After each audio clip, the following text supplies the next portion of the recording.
welcome to a special episode, or should I say, legendary episode of the GotchardCast. This is Otaku Sentai Podranger with your host B-Shuck. And Ben. Ben shoot. So yes, we will be stepping away from the main series of Gotchard and focus on a two-part web miniseries, Kamen Rider Gotchard versus Kamen Rider Legend.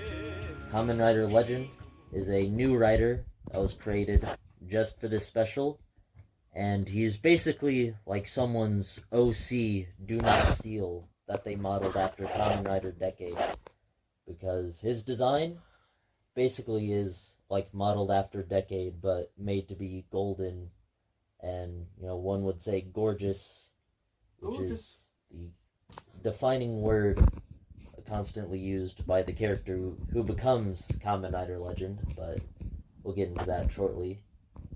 So, this special isn't really plot relevant to the series proper, and as a matter of fact, I'm convinced that they only produced it so that Bandai could promote a new Kamen Rider belt, like driver, basically, because, you know, drivers are usually the lifeblood of both Bandai, or at least a moneymaker for Bandai, but it's the lifeblood of Kamen Rider as a series. You know, it's product driven. You know, they gotta sell toys and make money to keep funding it.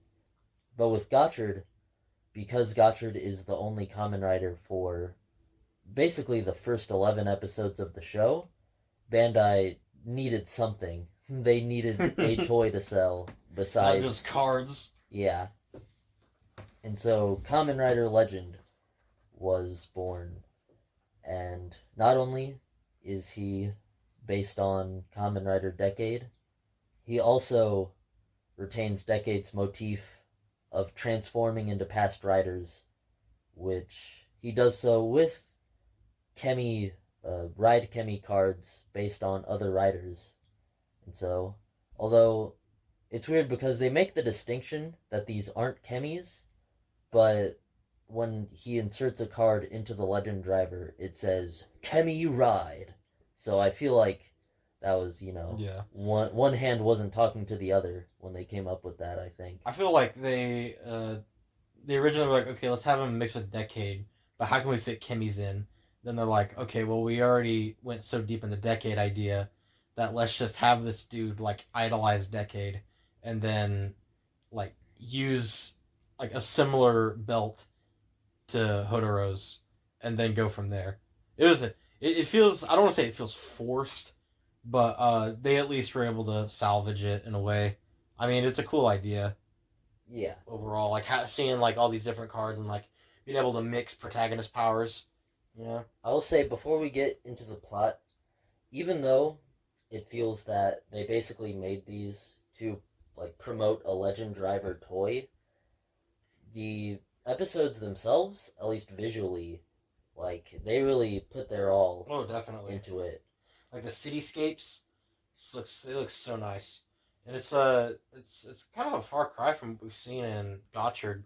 We haven't seen these, like, super tall buildings, like, almost enclosed around the arena. Oh yeah, that's a good point. I didn't really take note of that, but now that it's so much wider. Been brought up, like, they really utilized that in the fight scene at the end of episode 1 when Legend is transformed into Kamen Rider Den-O and he hops on, like, a golden figment of the Denliner, and the action scenes are just very stylish, and it's ultimately, you can just say that about Kamen Rider in general. Like, sure, it is technically a toy commercial, and you could write it off because of that, but ultimately the toys are just, like, funds, like, where they make the money, but that enables the crew working on the shows to make, like, very stylish and fun to watch programming. So it's not as cynical as just, oh, make whatever crap to sell toys. Like, yeah, it really is. They at least put, like, as much effort as they could into it. Yeah. But anyway, getting into the plot, we see Hotaro hanging out with his boy Kajiki, when he's suddenly warped through a mysterious portal that takes him to another universe where he meets Kajiki as a butler named Butler. He looks physically identical. Right when I said they at least tried. Okay, well, I mean, it's tongue in cheek. I've never seen anybody call a butler Butler, so good on them. So yeah, Butler. he looks entirely identical to Kajiki, but as far as we know, this is just a completely different guy named Butler, portrayed by the same actor as Kajiki. Anyway, Butler introduces Hotaro to Ho Kaguya Quartz, who is Kamen Rider Legend, and he's very lavish. You know, he's extremely rich. He's dripped out in gold, and of course he has a butler named Butler. But it turns out that this guy, he's combating against this evil organization named 100, who inexplicably has access to these giant robots called Daimajins, and these sentinels that were once commanded by Oma Geo back in Kamen Rider Geo, but somehow 100 is using them now. It's not really explained. This miniseries, it ties in a lot of elements from Geo, but there's like no explanation as to how it ties in or like where it's connected. So as far as we know, this is just like an alternate universe where it's like probably not even connected to the actual timeline of Geo. And that ties in to how Kaguya gets all of his rider powers through the rider Chemi cards. And that's because he has this mechanism called the Aurora Curtain system. That's basically like a giant Deca driver. Yeah. That can access the powers of riders across different universes and transmute them into Chemi cards. Episode 1, we see Kaguya transform into Legend, and really does just show off his powers, because not only can he transform into other riders, but he can also summon riders by inserting the cards into his gun, which is ironically similar to Kamen Rider D-End, who was Decade's secondary rider. And so he has both of their powers, which I think makes him at least a little overpowered. Yeah, and like looking at this from a newer fan's perspective, I've only watched, I've stated in other episodes, but I've only seen all of Ryuki, Geats, currently, catching up on Gotchard, and then started a little bit of Zero One. So I haven't seen Decade, I haven't seen Geo, what was it, O's? Yeah. Well, O's isn't really referenced. It's mainly Decade and Geo that the plot references mainly, which makes sense because those two seasons are the anniversary seasons with riders that utilize the powers of past riders. So it makes sense that this new guy, Kamen Rider Legend, is inspired by the both of them. And even his relationship with Butler kind of mirrors Sogo and his retainer Waz, which Sogo is Kamen Rider Geo, by the way. Ah, I see. And so even there's kind of a parallel. So this guy is this is like somebody's OC who is like Decade and Geo combined, but even cooler, and has $10 zillion. And so... And is gorgeous. Yeah. And so the story, kind of leads you to think that, oh, this guy's a prick. He just sees Kamen Rider as he almost see they make almost like he's making like a collection almost. It almost feels like a commentary on just seeing Kamen Rider as a product or a brand. Like he's collecting all these powers, but he seemingly doesn't really care about the morals that Kamen Rider strives for, which is what Hotaro is all about. And so there's kind of a conflict there, as we see in episode 2, where Hotaro hears a distress signal of 100 and their goons causing trouble somewhere, and Hodoro goes to help, but Kaguya is like, "Oh, I don't bother with just every call for help." And Hodoro's like, "What the fuck?" Well, he doesn't say fuck, Yeah. obviously. He was like, "What are you talking about? You're Kamen Rider, right? Why don't you want to go help these people?" And so he springs into action instantly. Yeah. And then eventually Kaguya also shows up, and we finally get his backstory where he was just a kid with nothing whose life was upended by 100 in his world. Oh yeah, I forgot to mention, I believe that he and 100 both hail from like 100 years in the future, and they've both like gone back in time for some reason. But anyway, I think him being like, "Oh yeah, all the writers that are in my cards beg me to be here." oh yeah, And it's that like, was totally arrogant. yeah, Which there, yeah, that's pretty much his character, just playing up like the most arrogant and vapid like person who could possibly be a Kamen Rider. But we see in his backstory where his life was just totally upended by 100. You know, his whole city was destroyed. But as he's, you know, lying down in the rubble, Kamen Rider Decade appears and defends him. And they actually got his original actor, because I read that he was originally just going to be like silent when he appeared, but they actually got in contact with Decade's actor to like give a few lines. nice. Which honestly, I assumed that because he's come back to play Decade so many times at this point. Wasn't he in a what was it? It wasn't like a Geet special, was it, that he was in? No, he wasn't in any Geet stuff. Oh, I might be thinking of something different. Yeah, I mean he's been around, so I think obviously with Geo, because Geo is like a borderline sequel to Decade. Yeah. With how like Decade is practically like a recurring character in that show, since they're both like Decade was like the 10th anniversary of Heisei Rider, and then Geo was the 20th anniversary of Heisei, plus technically the last Heisei. So they're both about celebrating the past of Rider. Yeah. So of course they're going to be connected. And Kamen Rider Legend is basically like the next. And in fact, that's why I believe he's from 100 years in the future. He's like, you know, Decade is 10 years. This guy's 100 years. So he's like 10 times as powerful or something. So yeah, Decade basically saved his life as a kid. And so that's why he was inspired to create Kamen Rider Legend in his image, basically. And it's also revealed that he makes himself as like flashy and as lavish as possible, because that diverts Hundred's attention towards him instead of others.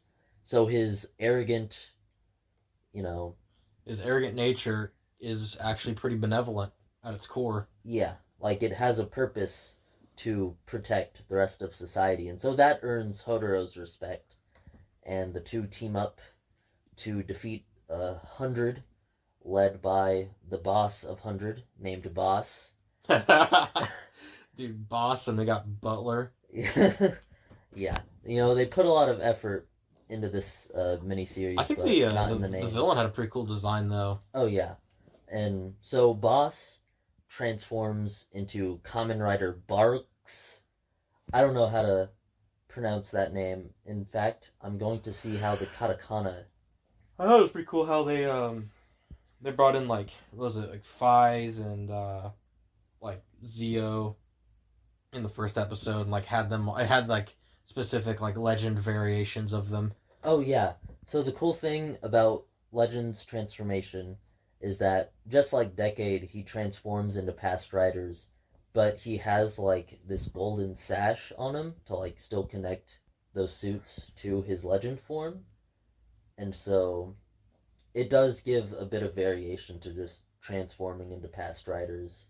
And plus, like there's an extra like gold motif into the powers. It almost feels like whenever he transforms, he's like even stronger than like where that base rider would be. Although I guess that's kind of hard to say, honestly, because power scaling in rider usually is like whatever the narrative needs for the most part. So anyway, so Boss, who is the boss of 100, transforms into Kamen Rider. Oh, okay, so the katakana just says Barks, so I'm just gonna be calling him Barks instead of Barks. Barks. Because that's just terror to my mouth. But it's weird because this isn't even the same Barks that appeared in the Kamen Rider Geo movie from which he originated. In that movie, Barks was an alternate universe version of Sogo, who is Kamen Rider Geo. But here he's just some guy. So it begs the question, like, where did he get that Geo driver? Where did he get the Barks time watch? But you could just chalk it up again to like alternate universe. Yeah, because these episodes, they're relatively short, only like 15 minutes apiece. Yeah, like it's cool that they made up like a new lore of like new villains, or even if it is just like recycling stuff from Geo. But obviously you're not here for like some important narrative or lore or whatever. You're just here to see some cool fight scenes. Yeah. It knows it's fan service. Yeah. And there's nothing wrong with fan service, because this is just... I like fan service. Released... Personally. Oh, yeah, me too. Especially for, like, Rider. Oh, definitely. Yeah, because with, like, series like that, like... Because usually you don't get a lot of fan service outside of the movies. So it's like, you go into the movies, you know there's going to be fan service. I mean, why wouldn't there be fan service, you know? Versus, like, I know Star Wars, like, modern Star Wars does a lot of fan service-y stuff. And it can kind of get... I don't know, a bit too much at some points. But with Rider, it's like, you know what you're getting into, at least. Yeah. Well, with Rider, it's like the fan service is kept separate from the plot, pretty much. Yeah. Where it's like the plot is allowed to do its own thing. And then anytime there's fan service, it's just like, oh, look at this old suit, or... Yeah. Or even if it can be simple as like what that old Geek special did when they had the Ryuki forms. Well, plus the one where it's Kamen Rider Tycoon meets Shinobi, and it had a big, like, Ninja Rider crossover. Yeah, Shinobi was so good. Like, stuff like that. Yeah, is just really that had fun. to be my favorite special right there. Yeah, this Kamen Rider Legend miniseries is just another example of just having fun with the show's legacy, having all these different suits appear. Also, on the subject of form changes, we see Hotaro use the Rider cards as well to transform into new forms based on, for example, he uses the Kuga card and the Feist card to become a new form, but personally, these legend forms for Gotchard aren't my favorite, because it's like, the helmets look fine, but then the chest part of the suit for all of the legend forms are all gold. And it makes sense in the context of the story, because these are Kamen Rider Legends cards, and so they're going to turn gold, like, because that's how he modified them. But it kind of... I feel like it really takes from the calling back to past Riders, like, appeal of, like, these kind of forms, because, you know, Kuga and Feist didn't have, like, gold, like, chest plates. So it feels like it's missing, like, the actual legacy of those suits. But it makes sense in the story, and I feel like they did that anyway, just for ease of making the suits, like, kit bashing them. Yeah. Because usually with, like, these extra suits like these, they're just made up of, like, parts from other suits that they've made, and they've just kit bashed them to, like, make something new. So these aren't, like, my favorite, like, legend forms for a Kamen Rider, but they're still fun to see. And, like, to see Hotaro use the powers of past riders, you know, that's just always fun to see. And it's, he's able to just use it so well, too. It's just, like, a testament to just how like unique he is as a writer, and just how in tune he is with like understanding not only chemis but even the legacy of past writers. Yeah, because don't they say that this takes place like after at least after episode 2? Right. It could be because anytime. he has his alchemist ring, but Yeah. beyond that, it could happen anytime, really, like early on in the show. Or it can happen in any episode until Kajiki's eventual betrayal and allegiance with the Abyssal Sisters, which is totally happening. That's gonna be crazy, dude. My uncle is a writer at Toei. He told me this. But he's a writer. So anyway, And shoot. Hotaro and Kaguya, they kick Boss's ass, and he just fades into dust after exploding. He's like, I'm gonna get you next time, and he just like gets Thanos snapped. Yeah. I'm gonna get you next time, and then never shows up again. Yeah, straight up just dies. Hotaro gets whisked back into his world, and yeah, all is well. That's pretty much it. No grand finale, really. Yeah, because it was kind of like one of those things where it's like, well, I feel like we just got launched into this narrative here, and then like, because like Kaguya eventually, Ichinose, Hotaro, he kind of warms up to Kaguya a little bit. Yeah, like he comes to respect him, even though at first he just takes him at face value and just assumes he's a dick. But no, he's actually a good guy. He just goes about it in a peculiar way. So yeah, I think that does it for the Kamen Rider Legend special. And with that, we are Otaku Sentai Podranger signing off. See you next game.